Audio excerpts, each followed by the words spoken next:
반갑습니다. 원불교 대장간입니다. 우리는 세계적으로도 알아주는 교육열이 높은 나라에 살다가 보니 교육을 받는 것을 당연하고 또 부모들은 교육비로 많은 돈을 투자하고 있습니다. 그러니 사교로 타자녀 교육을 실천하려니 국가나 사회가 알아서 하는데 라는 생각이 듭니다. 오늘은 대종사님이 말씀하신 타자녀 교육으로 이루고자 하는 세상에 대해 이야기를 나누어 보겠습니다. 먼저 왜 내 자녀 교육이 아니고 타자녀 교육이라고 하셨는지 생각해 보겠습니다. 내 자녀를 교육시키는 것은 부모의 의무로 당연히 하고 있으니 말할 것이 없는데, 남의 자녀를 내 자녀처럼 교육을 시켜서 자력을 키울 수 있도록 도와주라는 뜻인 것 같습니다. 우리가 일생을 사랑하기 위해서는 교육을 받아야 하는데, 그 교육이 이루어지지 않으면 의식주 해결과 인간관계가 어려워지잖아요. 일체의 중생을 낙원 생활하도록 이끌고자 하신 대종사님이시기에 첫째 조건으로 교육을 강조하셨다고 봅니다.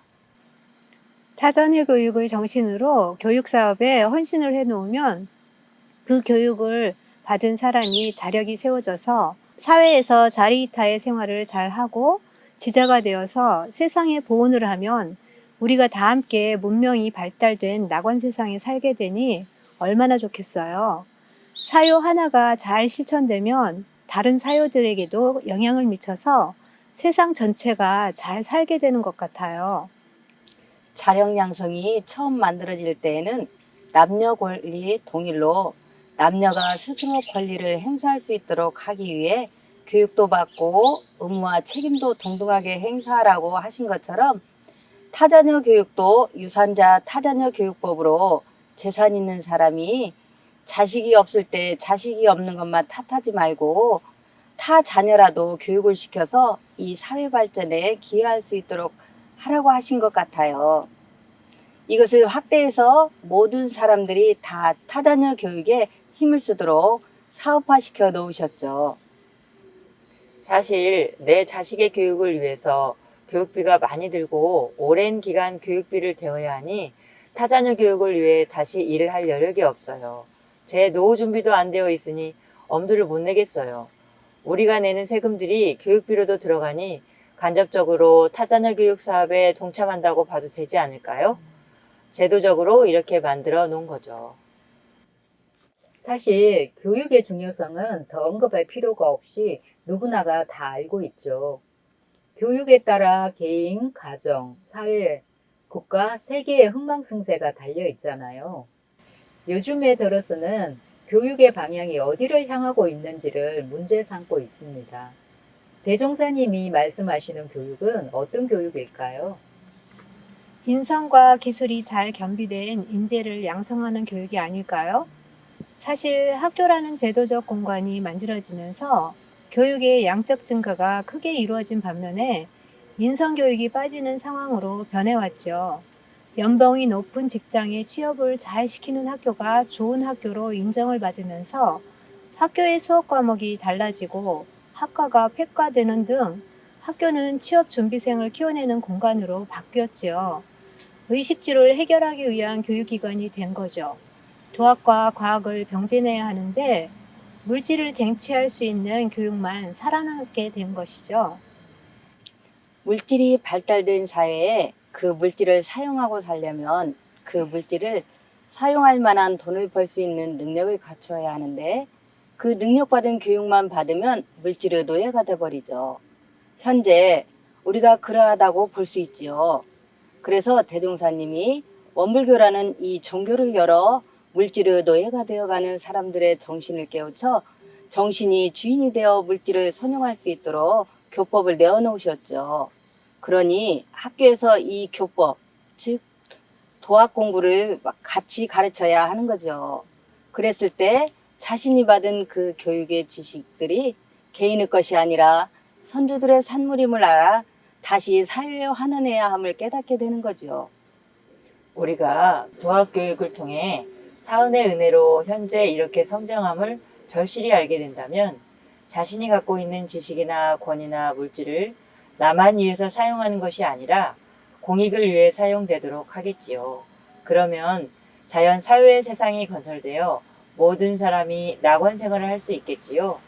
도학교육이 빠져버리면 물질을 가진 사람은 물질을 통해 다른 사람을 지배하려고 하기 때문에 차별의 세상이 되어 사람들은 고해에 빠져들게 되죠. 과거에 비해 교육을 받을 기회가 많아진 오늘날이지만 아직 교육받기에는 어려운 부분들이 사회에 남아 있는 것 같아요. 어떤 것들이 있을까요? 주변에 자폐아를 둔 가정이 있어요. 유치원 때까지는 일반 어린이집을 다녔는데 초등학교를 가니까 방과 후 수업에 참여하려니 언어나 놀이치료사가 동반되어야 해서 수업을 못 받게 되었대요. 맞벌이 부부다 보니 아이 교육비를 개인이 다 부담을 해야 해서 어려움이 크답니다. 우리 사회는 아직 장애인이 교육을 받을 여건들이 많이 갖춰지지 못한 것 같아요. 학교를 시내에 세우는 것도 반대하고 교육받기엔 시설들이나 장비들이 갖추어지지 못한 곳이 많아요. 사회적 약자나 정보 취약자들이 교육에서 소외가 되는 것 같아요. 제도적으로 만들어 놓았다고는 하나 인터넷 등을 해야 한다거나 하면 인터넷이 없어서 못하고 그런 제도가 있는 줄을 몰라서 못하는 거죠. 비대면 인터넷 교육이 이루어지면서 학생들의 학력 격차가 더 커졌다고 합니다. 사각에 빠져 있는 사람들을 챙기는 사회복지사가 좀 더 활성화되어야 할 것 같아요. 현대는 사회나 국가가 교육을 위해 많은 사업을 하고 있습니다. 국가나 기업의 장학제도도 많고 사회의 기부도 보편화되었지요. 우리가 살펴볼 부분은 개인적 차원에서 실행할 방도를 한번 찾아보겠습니다. TV에서 아프리카 오지의 어느 마을을 아이가 끼니는 수수죽으로 며칠에 한 번씩 먹어가면서 다리가 불편해도 불구하고 왼발로 학교를 걸어 다니는 것을 보았습니다. 그 아이는 학교를 다니면서 간호사가 되고 싶대요. 그런 희망이 있으니 학교가 멀어도 하나도 힘들지 않다고 하면서 기쁘게 다니더라고요. 그런 아이를 보면 교육이 얼마나 소중한지 알겠고 그런 아이들을 우리가 도와줄 수 있다면 이 아이에게 꿈을 만들어주는 것이니 이 정도의 후원을 할 수 있을 것 같아요. 보육원에 있는 아이들을 지정 후원하는 사람을 봤어요. 그분은 1년에 한두 번 그 아이를 집에 오게 해서 며칠을 함께 지내기도 하고 어려운 점들을 해결해 주더라고요. 이 정도까지는 아니더라도 주변에 어려운 아이들이 있는지 찾아보고 정서적으로라도 살펴봐 줄 수 있는 것 같아요.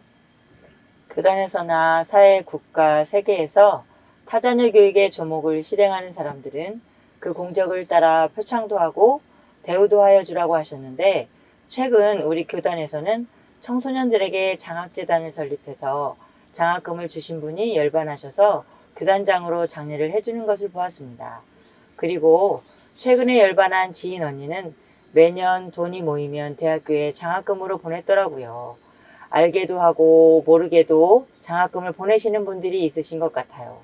우리도 적은 돈이나마 타자녀 교육의 정신을 실행할 수 있었으면 합니다. 최근 원불교 신문에 삼동 인터내셔널에서 라오스에 청소년 직업학교를 건설한다는 얘기를 들었어요. 우리도 타자녀 교육을 공부한 기념으로 조금씩이라도 후원을 하도록 하죠. 전 세계적으로 교육 평등이 이루어지도록. 네, 사유를 공부하면서 우리가 사언의 은혜를 잊어버리면 이기주의에 빠지게 된다는 것을 많이 실감을 하게 됩니다. 현재의 내가 이 땅에서 이 공부를 하면서 살아갈 수 있는 것이 천지, 부모, 동포, 법률의 도움이 있었기에 가능하죠. 그런데 자꾸 이 은혜를 잊어버리니 이런상 신앙을 제대로 하고 있지 않다는 이야기이기도 하네요. 반성해야 합니다. 다음 시간에는 사회의 마지막 네 번째 공도자 숭배에 대해 공부해 보겠습니다. 우리 주변에서 공도자를 많이 찾아보시기를 바랍니다. 감사합니다.